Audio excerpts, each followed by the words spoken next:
আপনারা নিশ্চয়ই দেখতে পাচ্ছেন যে এখনও পর্যন্ত অত্যন্ত শান্তিপূর্ণ পরিবেশে ভোট গ্রহণ চলমান আছে।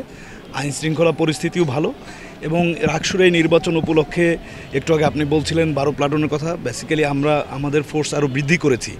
আমরা আমাদের পার্শ্ববর্তী ব্যাটালিয়ন থেকে অতিরিক্ত ফোর্স নিয়ে এসেছি। আর র্যাব এখানে মূলত স্ট্রাইকিং ফোর্স হিসেবে কাজ করছে।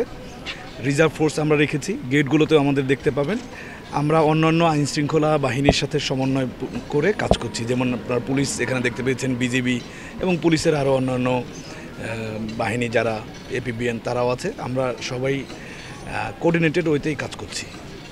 সঙ্গত কারণেই আগ্রহটা বেশি, কারণ অনেক দিন পরে নির্বাচন হচ্ছে এবং আপনারা নিশ্চয়ই ছাত্রছাত্রীদের সাথে কথা বলে জানতে পেরেছেন যে অনেকেই জীবনে প্রথমবার ভোট দিচ্ছে, তো সঙ্গত কারণেই আগ্রহটা বেশি।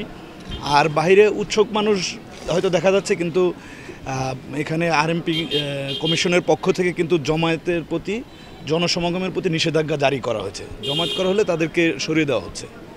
আমরা আসলে কোনো দলকেই আলাদাভাবে দেখছি না, সকলকে সমানভাবে দেখছি। আর বহিরাগত কোনো প্রবেশ কারো ঘটেনি।